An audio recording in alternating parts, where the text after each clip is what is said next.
Gracias. Hola de nuevo a todos. Hace un ratito planteé los retos que teníamos en términos del crecimiento del ecosistema, pero creo que el reto más grande que hay es la atracción de capital privado hacia gestores y hacia startups de manera directa, es decir, inversionistas institucionales locales que fortalezcan y participen en el ecosistema. Cuando yo me postulé a PECAP hace unos meses, revisé unos números impresionantes. En el Perú solamente se invierte 0.05% del PBI en Venture Capital. En Brasil, en comparación, se invierte 0.6%, es casi 12 veces más. Y en México 0.3%, no tanto, pero igual es un múltiplo importante. Es decir, si tomamos los 124 millones que invertimos el año pasado y lo llevamos a alguno de esos múltiplos, al múltiplo, digamos, de México, hubiéramos invertido 500, 600 millones. Si hubiéramos alcanzado el múltiplo de Brasil, ya sé que es un objetivo largo, hubiéramos invertido más de 1.000 millones de dólares, más de 1.200 millones de dólares. Es decir, tendríamos mucho más inversión en Venture Capital. Ahora, ¿por qué no se hace esa inversión? ¿Por qué no existe esa inversión? Y en gran parte es porque de esos 124 millones que vimos el año pasado, el 80% o casi el 80% vino de afuera y solamente el 20% de adentro. Es decir, tenemos una escasez de inversión local que es muy importante. Lo vimos en el panel hace un rato cuando hablábamos de Winter en VC, que cuando la cosa se pone volátil, cuando hay volatilidad, los capitales internacionales, que son un poco más especulativos, se van. O se retraen o son más tímidos, mientras que el capital local es más resiliente y apoya el ecosistema. Entonces, es súper importante que tengamos a estos gestores locales. ¿Y qué es la explicación también?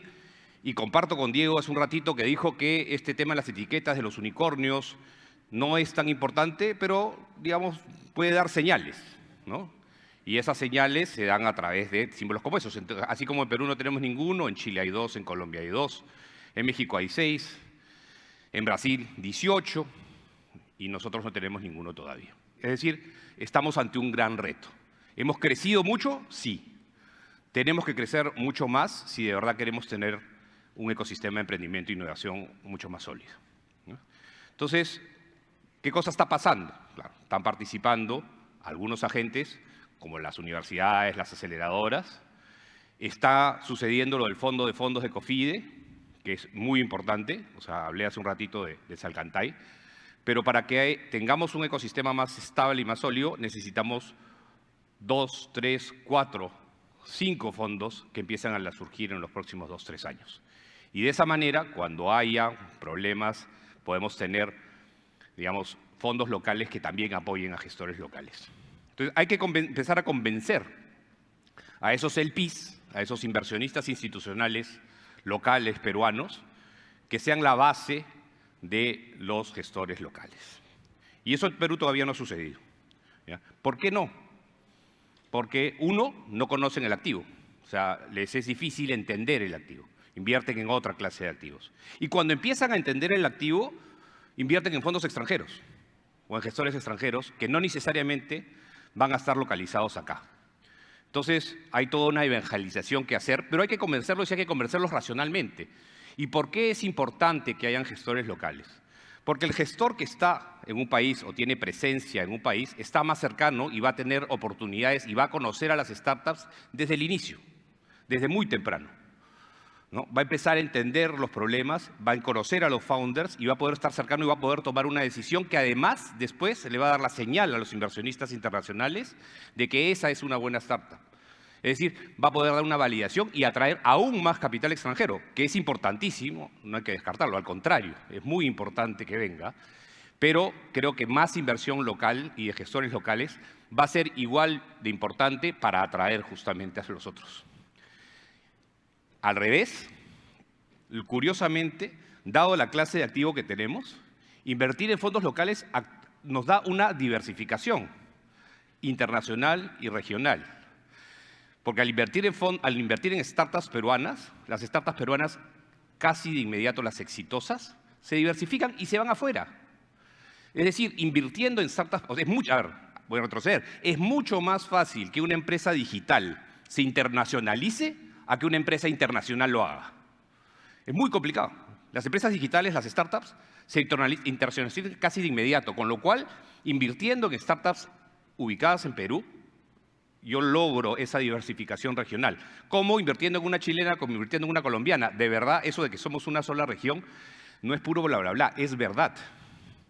Y funcionamos como región y por lo tanto eso da una cierta ventaja al gestor local versus el otro. El tercer punto que creo que es súper importante es que hay un efecto multiplicador. Las startups de base tecnológica de alto crecimiento, de alto impacto, no solamente generan empleo de calidad, generan empleo calificado. Hay un efecto multiplicador en términos de la capacitación que luego esos propios empleados de startups tienen para luego hacer otras startups. Es decir, necesitamos más y que esa inversión sea más fuerte acá para poder justamente generar ese efecto multiplicador. No, me tengo que creer que tengo que apoyar a mi ecosistema, ¿ya? Eso es recontra importante. Y finalmente, los fondos, digamos, los fondos locales, o sea, mejor dicho, los inversionistas locales pueden invertir o directamente en startups, si es que tienen el know-how y saben hacer la diversificación, pueden invertir en fondos o gestores de fondos, o incluso podrían empezar a invertir, los que están más regulados, por ejemplo, en el fondo de fondos que promociona COFIDE. O sea, deberíamos encontrar un mecanismo para hacerlo. Deberíamos poder ver mecanismos de disminución de riesgo, deberíamos ver mecanismos que los podemos incorporar, digamos, con todas las regulaciones y las restricciones que pueden tener, como por ejemplo las AFPs. Pero quiero terminar en una nota que tiene algo de racional, pero también tiene algo de emotivo, porque finalmente es un tema de construir país. Tuve hace unos meses la suerte de conocer a Rogelio de los Santos de Dalus Capital en Monterrey. Y tuve una de las conversaciones más motivadoras y más enriquecedoras de mi experiencia como inversionista en Venture Capital. Él hace unos años, casi décadas diría, juntó en Monterrey a las principales familias y les dijo, bueno señores, es hora de empezar a invertir en esto nuevo, en innovación, en tecnología, en nuestros emprendedores acá en Monterrey. Y logró que varias de estas familias se comprometieran a invertir directamente en empresas o en startups, pero también en fondos de inversión. Esos fondos de inversión, que hoy es Dalus Capital después de mucho tiempo, y otros más, que en este momento han hecho que, aparte de Ciudad de México, donde hay un gran ecosistema, en el mismo Monterrey también se haya generado todo este ambiente de innovación y emprendimiento, apoyado por instituciones como el TEC de Monterrey, que fue clave, que creo que acá también hay esa voluntad por parte del sector académico para sumarse a ese esfuerzo.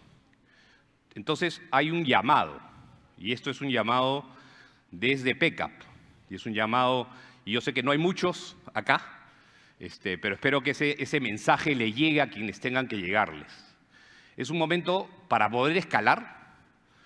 Ojalá no tengamos que irnos, así como Diego, a buscar dinero afuera y que los gestores peruanos tengamos que tener el 80% del dinero afuera, sino que lo podamos, junto con el Estado, con el tema de COFIDE, junto con multilaterales, tener también inversionistas peruanos acá, así como colombianos o mexicanos que pueden apoyar sus fondos. Creo que es hora que también el sector privado peruano se involucre más acá. Y ese es el llamado y el objetivo de PECAP para estos años, y ojalá que así sea. Muchísimas gracias.